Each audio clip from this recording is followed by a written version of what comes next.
Hello, everyone. I'm your host, David Ignatius. Welcome to the National Center for Learning Disabilities' first ever virtual annual benefit. Tonight's theme is Above and Beyond. It's this spirit that our youth, parents, staff, board, and supporters continue to embody. This evening, we'll meet some true champions for the 1 in 5 who struggle with learning and attention issues. We'll hear from young adults who are our future leaders and real spokespersons on the front lines, helping NCLD be the go-to place to find information and build community. The COVID pandemic has touched every aspect of our lives, and for children with learning and attention issues, it has changed everything. How they're taught, how they receive specialized instruction and support, and how they connect socially with their peers. NCLD has always been on the front lines, making sure that resources are available to teachers and parents, that policies are in place to protect children and families' rights, and that the voices of the LD community are heard.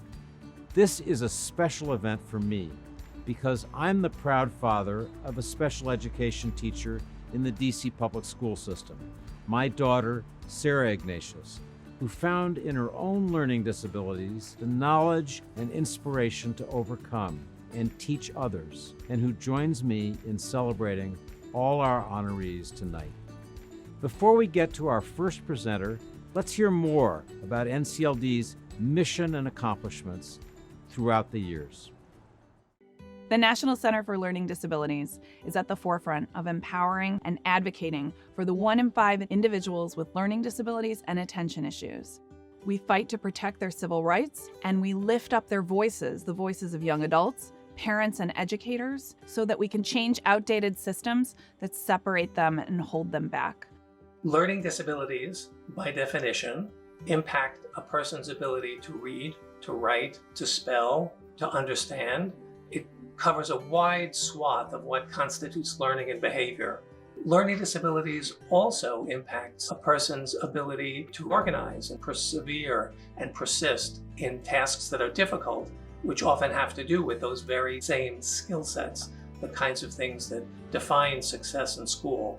Before the passing of the Individuals with Disabilities Education Act in 1975, children with learning disabilities were not receiving nearly the kinds of rich support, the attention, and the instruction that they needed. In 1975, two incredible individuals, Pete and Carrie Roselle, came together on behalf of their son who had pretty severe learning disabilities. Pete was the commissioner of the National Football League. They had a lot of access at each other and saying, we have to do something to help, and we need to help others, not just our child. And so they formed what was then the Foundation for Children with Learning Disabilities. It's evolved into the National Center for Learning Disabilities. Advocacy means lots of different things to NCLD. It means policy and advocacy, setting the stage with the right kinds of legal protections that allow people to get the services and supports they need. So what we're focused on at NCLD is finding new ways to create a system that helps accelerate their learning. These are innovative and new approaches, and we're really focused on lifting them up, making sure we remove the barriers that stop that innovation. And in fact, we incentivize it. I feel like I'm ready to go in there to share what I have to say so they can stand up and believe in what I believe in. This year, at the beginning of the pandemic, we brought together our community, our young adults, our parents, our whole learning disability community. We stood together to push back against measures that were in Congress that would have eliminated the rights of students with disabilities for a year at least. As a result of our advocacy, those rights remain intact, and we were able to move forward to ensure that education continued for all of our students. I think society has begun to understand that individuals with learning disabilities are capable of great things, and I think people are talking about their learning and attention issues in public in ways that have never happened before. We need people to be involved with NCLD, to join our community. The more people who join our community, the stronger it is, and the stronger and more empowered all of us feel. Let us know what you're thinking. We want to hear from you, and we want to elevate your stories and help you tell your story to policymakers. This year, it's our pleasure more than ever to celebrate the academic achievements and leadership shown by students who are determined to prove that nothing will keep them from realizing their goals. And now, George Duran will present the Ann Ford Scholarship winner. Thank you, David, and all of you for joining us at this year's NCLD Virtual Benefit. I'm Chef George Duran, and I've just spent some fabulous virtual time in the kitchen with members of NCLD's Young Adult Leadership Council. So if you see any chocolate on me, well, now you know why. Honestly, this group is truly amazing, and NCLD has provided these kids with an incredible opportunity. It's a support group that I wish I could have had during my culinary school years. When I learned about Lewis, NCLD's 2020 Ann Ford Scholarship winner, I immediately felt connection. Instead of backing down in shame and defeat, he dealt with his need for community by building community, giving all kids who struggled with learning and attention to have a safe place to connect, both inside and outside of school. It's my pleasure to congratulate Louis Carrico Braun, this year's Ann Ford Scholarship and Award winner. Before my diagnosis, I'd known for a while that I clearly wasn't learning the same way other students were. It was harder for me to focus, and it took me longer to understand things than everyone else. My name is Louis Carrico Braun. I'm from Washington, D.C., and I'm currently a freshman at Northeastern University in Boston. I have ADHD, attention deficit hyperactive disorder. I was diagnosed with ADHD when I was about 7 years old. It was really hard for a really long time. I didn't really understand what it was, so I just thought there was something wrong with me. After teachers or students were made aware of my learning disability, they would sometimes think that I wasn't as capable as I was. But luckily enough, in my elementary school, my middle school, my high school, I was lucky enough to have really, really great resources and really great friends and other people who also had disabilities around me who taught me that this wasn't such a bad thing. When I first meet people, a lot of times they'll think that I'm just not paying attention to them. Even though I might not be looking at you or I'm not listening when you're talking, I am. It's just really hard for me to give my full attention to someone for a really long period of time. I think one of the biggest misconceptions, at least I've seen, is that like a lot of the kids who have ADHD are like class clowns, or the kid that's always acting up in class. I'm currently majoring in computer science, and I'll likely do a concentration in software and hopefully a minor in math. If I had the chance to talk to someone who was really struggling with ADHD, who was, much younger than me, I would tell them, I know sometimes it feels like you're not as smart as everybody else. I know sometimes it feels like you're not as capable as everybody else, but you are. And you might have to work a little harder than everybody else. You might have to focus a little more than everybody else in order to succeed. But when you do, that will make your accomplishments all the sweeter, and it'll make your successes and trials and tribulations all the more worth it when you do succeed.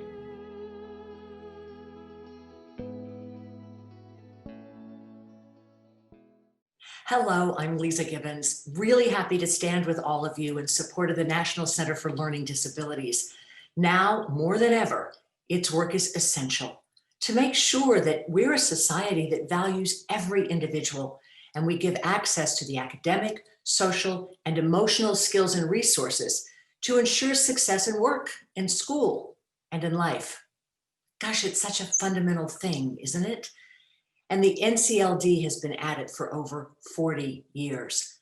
But there's never been a year quite like this one, where an added layer of challenge has been laid on top of an already difficult mission. So many are struggling to continue their learning and support in a virtual environment. So this is the time for those who care about these issues to show up, to tell NCLD that you are there to join them, that you'll join them as advocates for kids and adults with learning and attention challenges and their families, that you will march alongside them as advocates for the kind of policy decisions they support and the resources they provide. We know a learning disability does not mean a child or adult is less capable of succeeding. As a prominent scientist and researcher once said, people with LD have islands of weakness in a sea of strengths. Here's James Cromwell to present the Allegra Ford Scholarship. It is now my great pleasure to introduce Zeta Maris Morgan, NCLD's 2020 Allegra Ford Thomas Scholarship winner. Because of my disability, I trained myself to focus on the task at hand, to be in the moment, to rely on immediate felt experience, and quiet the doubts and insecurities in my head. Acting gave me the confidence to become fully self-expressed. It gave me my voice. Zeta, NCLD is committed to supporting young adults like you after they leave school and venture out into the world. As the winner of this year's Allegra Ford Thomas Scholarship, I know you will seize the day and make the world your oyster, so that annoying, inconsequential grain of sand may become the pearl that is you. I'm Zeta Maris Morgan. I am 19 years old. I was born in Bay St. Louis, Mississippi, and I was raised here in Spring, Texas. My grandmother is my biggest advocate in life. She has pushed me to do everything that I have done and everything that I have. Before I moved in with my grandmother, my mother had a falling out. She abused substances, mainly because she is mentally ill.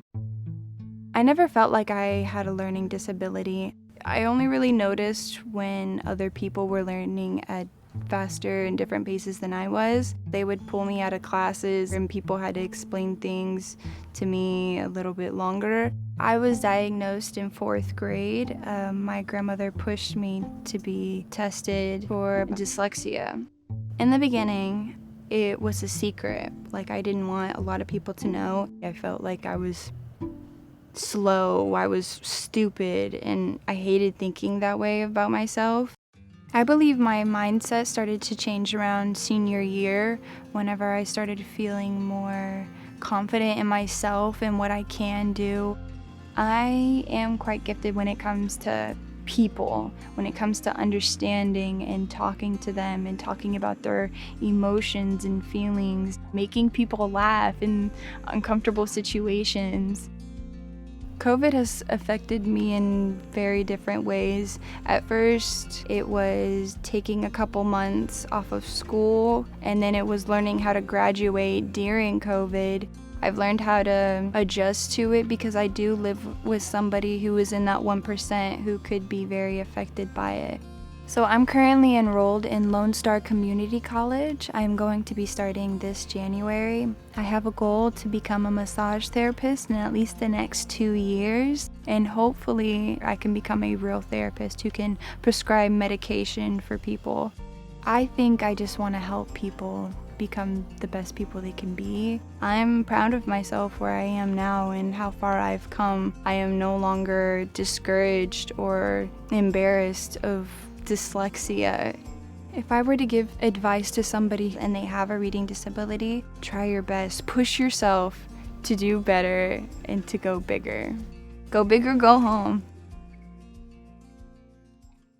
Hi, I'm Edward James Olmos, and I want to thank you so much for participating and being here for the celebration and the advancement of the National Center for Learning Disabilities. My brother, who's 35 years old now, he was born with schizophrenia and learning disabilities, and I must say that it's been an extraordinary understanding within our family. He's the youngest of all my brothers.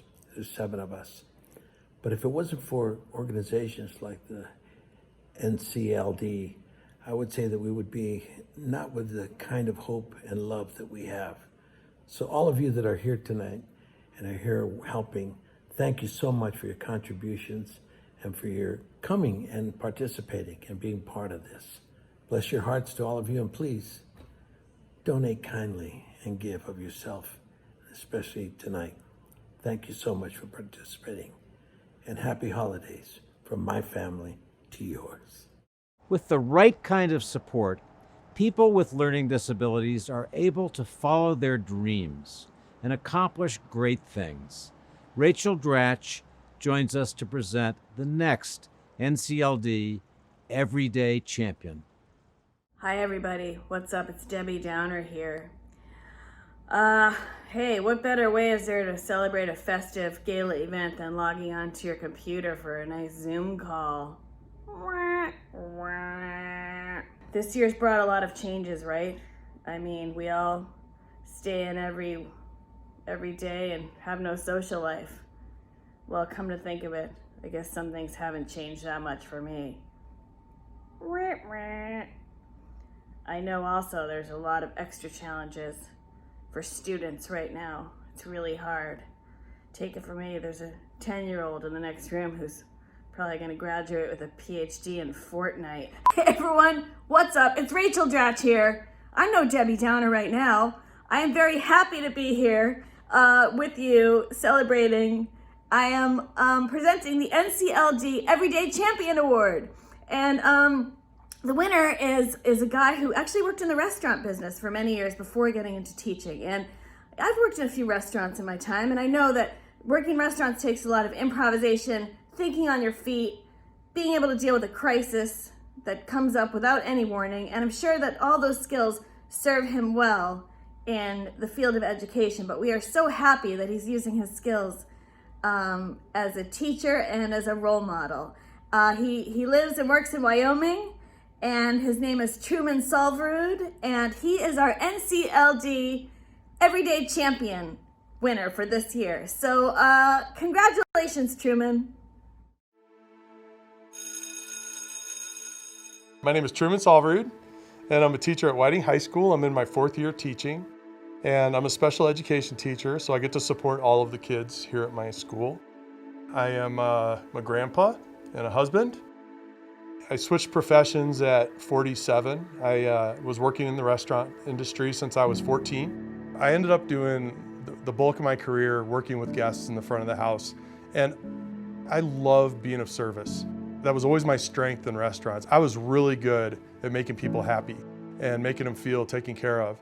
I definitely didn't see a future in what I was doing, so I really felt the need to think about my future path, and I kept coming back to mentoring kids.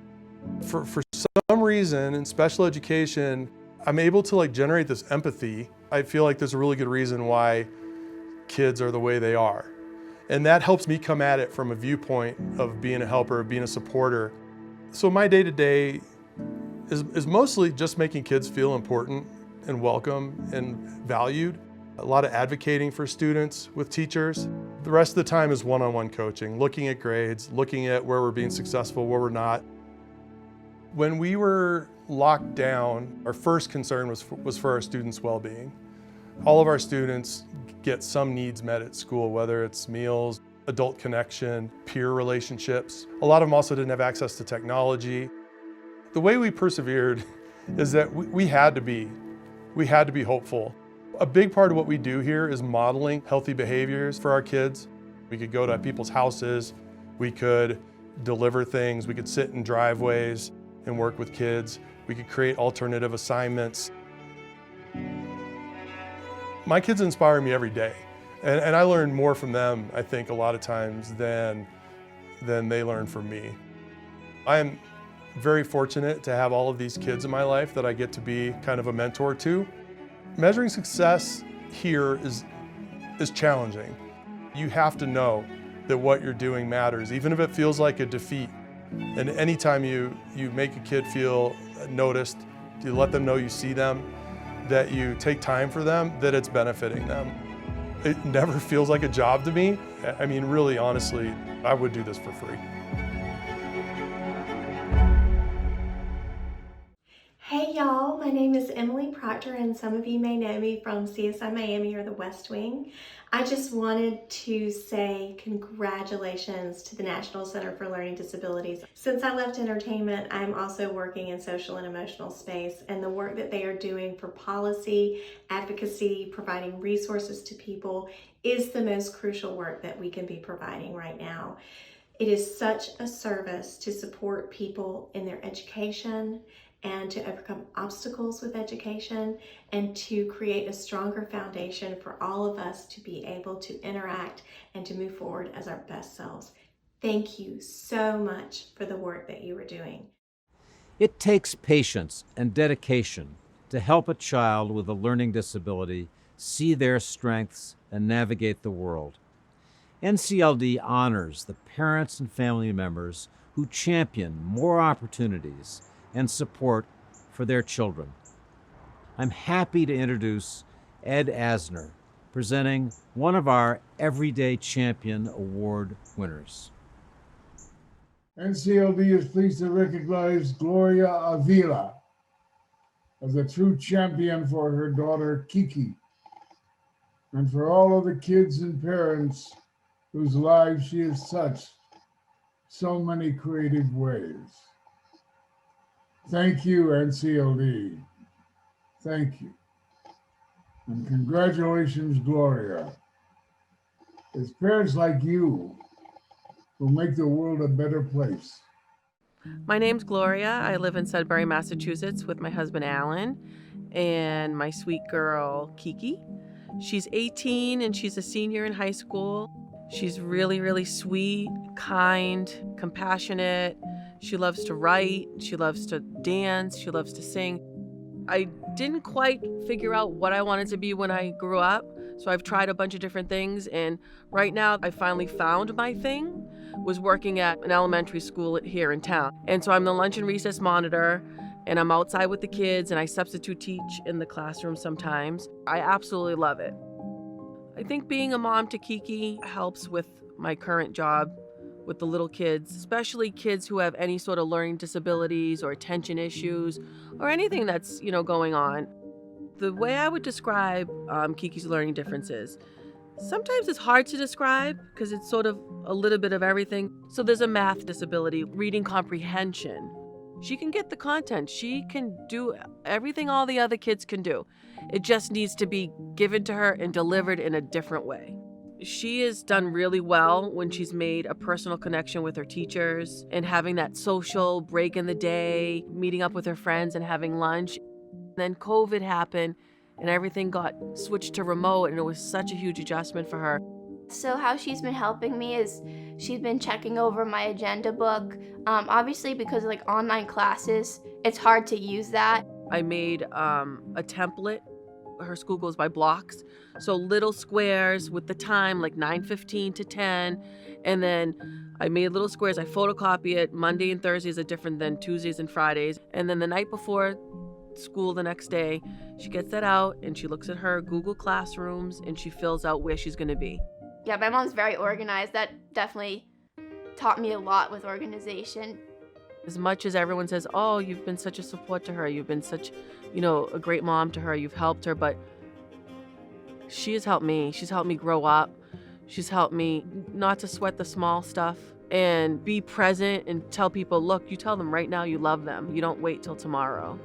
So as much as she thinks I've given her, it's not half as much as what she's given me, honest to goodness.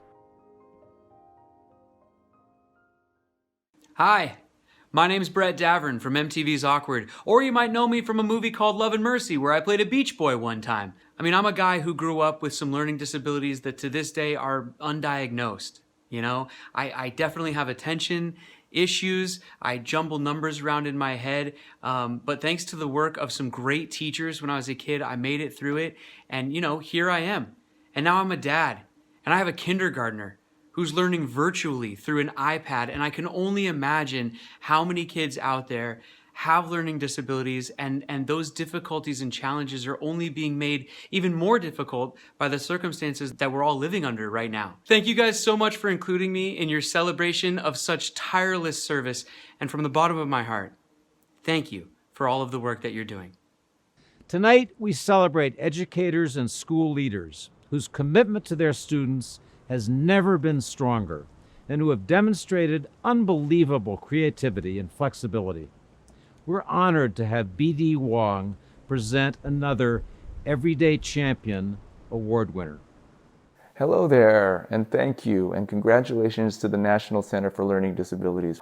It is an extremely important time to be shedding light on learning differences and learning disabilities, particularly at this time when all of education is being challenged by this pandemic and by virtual learning and all of the challenges that it has brought. This is no stretch for me. I'm the proud parent of a student with learning disability, who has just started college with a fair amount of academic success. And I trace that all back to his earliest times in school, 4 years old, and watching his heartbreaking frustration and fear transition into assuming his academic potential. And it's all because of a very specific group of very knowledgeable and very caring New York educators and administrators. It is a certain kind of person that commits their life to evening the playing field for kids with learning differences and learning disabilities. Like the kind of person that I have encountered is a very special person indeed.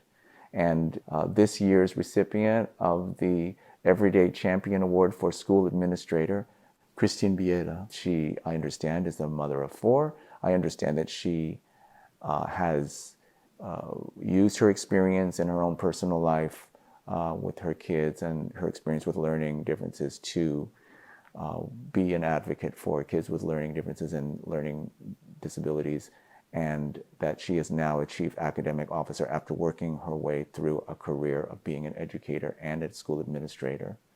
And so we celebrate her work. We hold her up as an example, shining example, and an inspiration to all of us. Congratulations, Christine.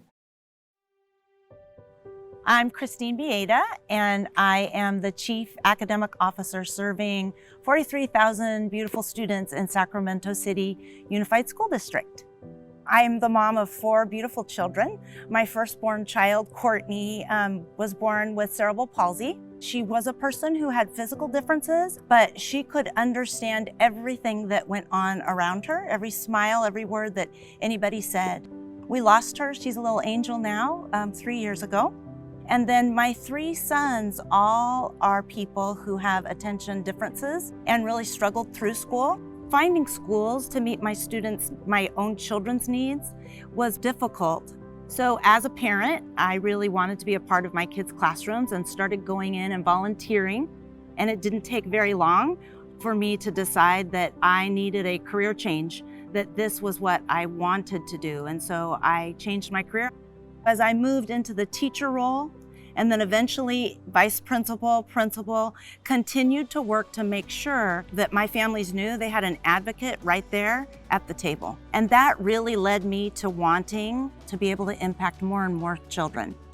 As we've moved into this incredible time that we're in serving students remotely, one of the first things we had to do was try to understand what are the needs, thinking about serving our students who are in the margins, and what would we want to put in place systemically. One of the first things that we went to attack was that digital divide and made sure that we put computers in the hands of all of our kids. We had some of our staff going straight to students' houses with Chromebooks in their hands, knocking on doors, finding kids and getting those kids connected. We also put in specific opportunities for targeted small group instruction for every grade level. I think COVID-19 has taught me that we can find ways to better serve our children and to be able to work together collaboratively despite the fact that we're not together. I would want all of our parents and children in Sacramento City Unified to know that we are not done trying and learning new ways to better serve our kids. We also know that what we're doing right now is not enough, and it's not a time where we can afford to push pause for our kids because our kids are already going through so much. And as we come out, we have to be sure that we come out better.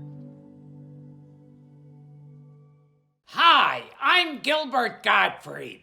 Now you're all probably saying, that's Gilbert Gottfried? I could have sworn it was Sir Ben Kingsley.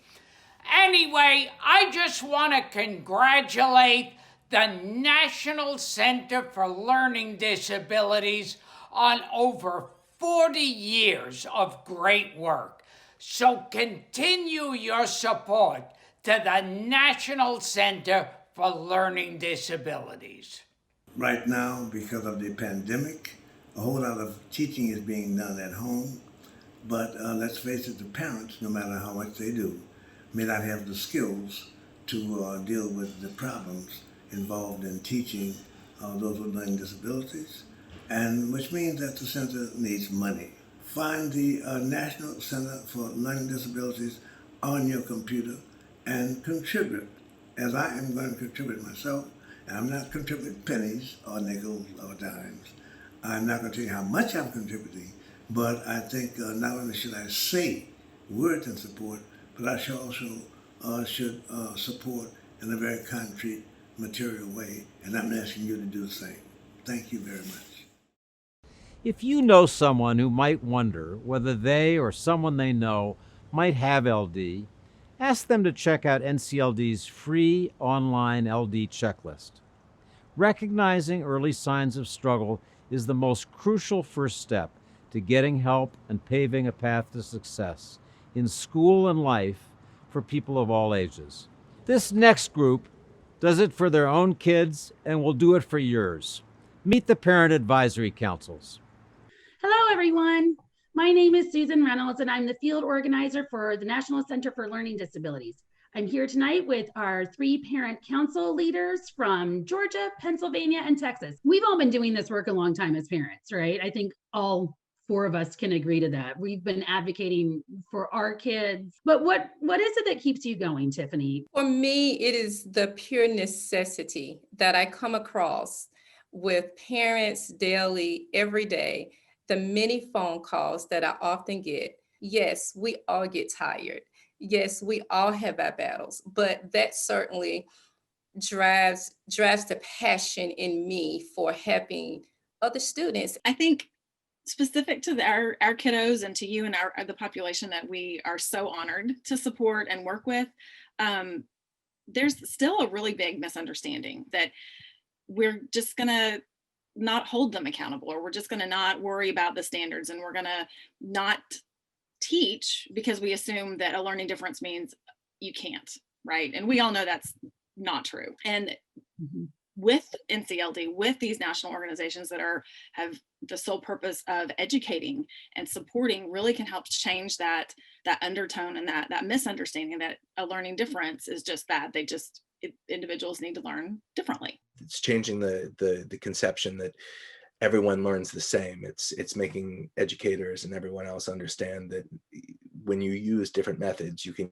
get everyone to learn. From a national level, I love the way that NCLD gives us a lot of talking points. They do a lot of the research on a national level, like, because we're so involved in our communities and our day-to-day advocacy.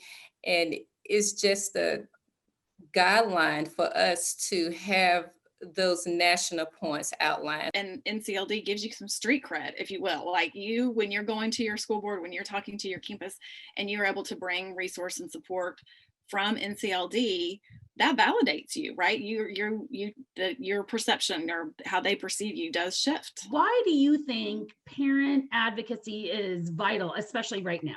Especially for kids in special education, kids with learning differences and learning disabilities. I think distance learning is leaving many of them behind, or at least is at risk at leaving many of them behind. So I think now more than ever, it's super important that we really advocate, that we let the teachers know what our kids need. Yes, because we actually have to essentially now teach our own children a lot, more so from parenting, but just from an educational standpoint, right? I agree. Well, let's get on to our last question. And that is, what makes you believe in that power of parents and advocates? I think really for me, what it all comes down to is equipping learners to do what they need to do and empowering families to support them to do what they need to do. And the main thing is that we actually just keep on advocating. We keep on doing what we've been doing. There have been small changes along the way. And we just have to be patient, and we have to keep going in that spirit of unity and community. You know, the history of special education, it derives from parents. We were the force behind getting what was then the Education of All Handicapped Children Act, which became the Individuals with Disabilities Education Act. We were behind that. It was parents that went to their members of Congress and said, please don't forget our kids when educating all children in public schools. So parents are powerful, right? We're far more powerful than I think we actually believe in ourselves, right? I think there's a lot more collective strength than we give ourselves credit for. And I sit here and I think, as not only as an individual with a disability, but as a parent raising a child with a disability, I look at this power of us and I feel so happy. The message I take away is that we are greater together than we are separate, that when we come together, we are more powerful as a group. And I believe in the power of education, in educating educators, school teachers, other parents about the science of learning, and letting everyone know that everyone can learn effectively. It just takes sometimes a different route. Thank you all for being here tonight. Amy, Dylan, Tiffany, I have enjoyed this conversation tremendously, and everyone in the audience, enjoy your evening. Thanks to all of the parents, youth, educators, and administrators. COVID has been the great celebration steamroller, canceling birthday parties, delaying weddings, driving graduation onto Zoom, you name it. But tonight is proof that we can celebrate. We can celebrate the accomplishments of so many children who were forced out of classrooms but have not given up on learning. And we can celebrate the work that NCLD started more than 40 years ago, which, with your support, will continue until every child, every teenager, every adult with LD has every opportunity to succeed in school, at home, in their community, at work, and in life. Thank you and good night. Wait, don't go yet. One more thing. Please donate if you can, and join us too. It takes a village, right? Please subscribe to us on Facebook, like us on Twitter, and follow us on Instagram. Thanks everybody. Have a good night. Hi, my name is Nicole Saltzman. I'm a singer-songwriter from Santa Barbara, California, and this is my song, Proud to Be.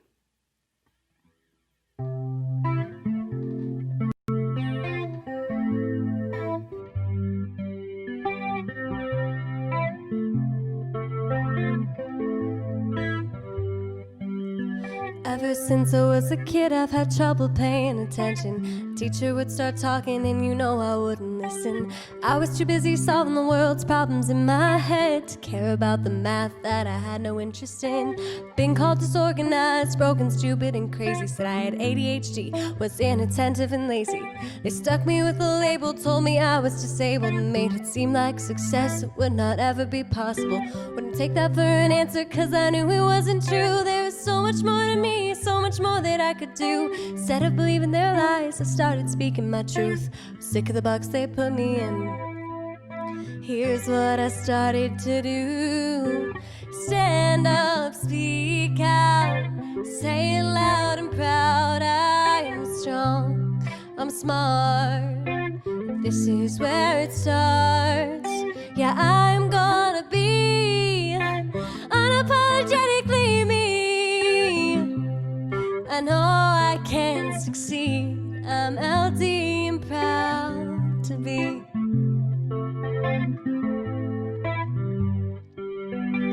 Stigmatization and the social implications add unnecessary stress to an already difficult situation. To stop the discrimination, we turn to education. Learn what it means to learn differently. Come together as a nation. Oppressed, stressed, depressed. Labels strapped across our chests. A secret we've been keeping that no one would have guessed. A silent struggle, it's invisible. You gotta see it to believe it.